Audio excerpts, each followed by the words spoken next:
جب بھی تم کوئی نیک کام کرو تو کرنے کا جب ارادہ کر لو تو ادھر ادھر توجہ مت کرو، سیدھے اللہ کی طرف متوجہ ہو جاؤ۔ شیطان آئے گا تمہاری توجہ ادھر ادھر کرنے کی کوشش کرے گا۔ ابراہیم علیہ السلام کی سیرت کو دیکھو، ان کے بچے کو دیکھو، ان کی بیوی کو دیکھو، دیکھ کر عبرت حاصل کرو۔ چلو ابراہیم پیغمبر اسماعیل کو بچے تھے نا، وہ تو بچے تھے، اور بیوی ہاجرہ وہ تو پیغمبر نہیں تھی، پیغمبر کی بیوی تھی، تو پیغمبر کی بیوی نیک سیرت بیوی تھی۔ دیکھیے بیویوں میں بھی دیکھیے نیک سیرت بیوی کا ہونا بھی ضروری ہے۔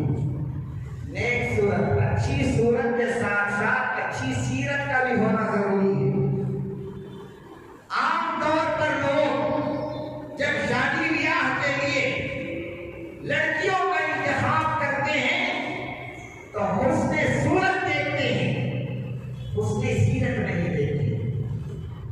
کسی شاعر نے کیا ہی کہا ہے، حسن صورت چند روزہ، حسن صورت یعنی صورت کی خوبصورتی یہ چند روزہ، ایک عمر ہوتی ہے 40-50، اس کے بعد تو اس کی خوبصورتی چلی جاتی ہے۔ شاعر کہتا ہے حسن صورت چند روزہ، حسن سیرت مستقل نسل، یعنی سیرت جو ہے وہ مرنے تک باقی رہتی ہے، کردار کیریکٹر۔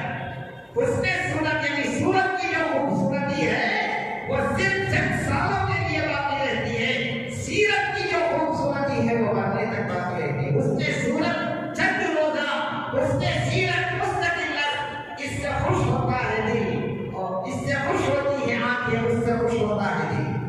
یعنی حسن صورت سے، صورت شکل کے حسین ہونے سے آنکھیں خوش ہوتی ہیں، آنکھیں خوش ہوتی ہیں، لیکن کردار اور کیریکٹر کے حسین ہونے سے یہ دل خوش ہوتا ہے۔ تو بہرحال میں عرض کر رہا تھا کہ حضرت ابراہیم علیہ السلام کے راستے میں رکاوٹ بن کر شیطان کھڑا ہو گیا۔ وہ بی بی ہاجرہ کے پاس جاتا ہے، حضرت اسماعیل کے پاس جاتا ہے، یہاں تک کہ جب ہر طرف سے ناکام ہو گیا شیطان تو کیا ہوا؟ اس کے بعد یہ دیو کی شکل میں چٹان کی طرح سے آ کر سامنے کھڑا ہو گیا۔ کیوں؟ اس لیے کہ شیطان جانتا تھا کہ اگر آج ابراہیم نے اللہ کے اس حکم پر عمل کر دیا تو قیامت تک کے آنے والے انسانوں کے لیے ابراہیم ایک مثال بن کر قائم رہ جائے گا۔ کسی نہ کسی طرح سے اس کو روک دیا جائے اس عمل کو کرنے سے۔ تو ایک دیو کی شکل میں آ کر سامنے کھڑا ہو گیا، مضبوط کے ساتھ کہ میں تمہیں آگے جانے نہیں دوں گا۔ بنا کے میدان کی طرف جا رہے تھے بچے کو ذبح کرنے کے لیے، آ کر کھڑا ہو گیا تو اس وقت حضرت ابراہیم علیہ السلام نے کنکریاں اٹھا کر اس پر ماری، اس پر کنکریاں اٹھا کر تسبیح پڑھتے ہوئے اس پر پھینکی تو شیطان وہاں سے غائب ہو گیا۔ پھر کچھ دیر دور گئے تو وہاں آ کر کھڑا ہو گیا، پھر آپ نے وہاں کنکریاں ماری تو وہاں سے پھر غائب ہو گیا، پھر تیسری جگہ آ کر کھڑا ہو گیا۔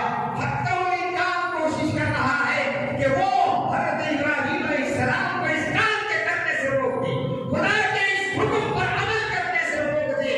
وہ جانتا تھا کہ یہ عمل ایسا ہے جو انسانوں کے لیے خالص توحید کی تعلیم دے گا، اور آنے والے لوگ حضرت ابراہیم علیہ السلام کی سیرت کو دیکھ کر اپنے اندر وحدانیت کو سنبھالیں گے، تو روکنے کی کوشش کی۔ جب تیسری مرتبہ کی کنکریاں ماری تو وہاں سے غائب ہو گیا۔ یہ اللہ کو ادا اتنی پسند آئی، اتنی پسند آئی کہ ان کنکریوں کو مارنے کا عمل اللہ تعالیٰ نے قیامت تک کے آنے والے انسانوں کے لیے حج کا رکن بنا کر رکھ دیا۔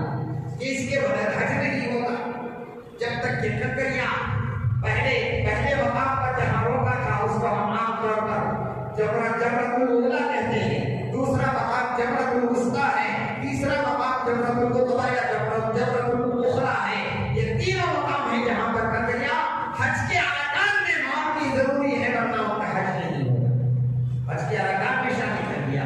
جس طرح سے میں نے بیان کیا تھا حضرت بی بی ہاجرہ کا صفا مروہ سے دوڑنا، بچے کو بیچ میں رکھ کر اس کو بھی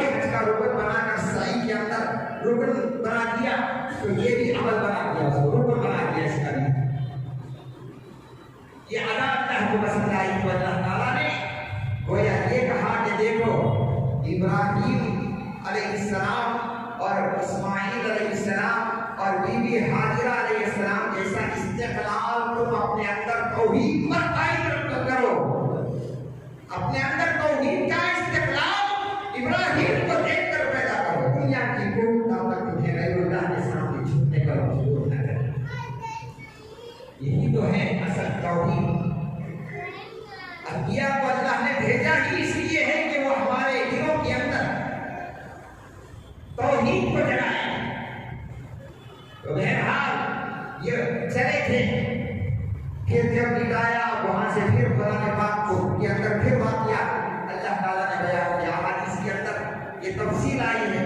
پھر اس کے بعد قرآن کا کریم کہتا ہے فلما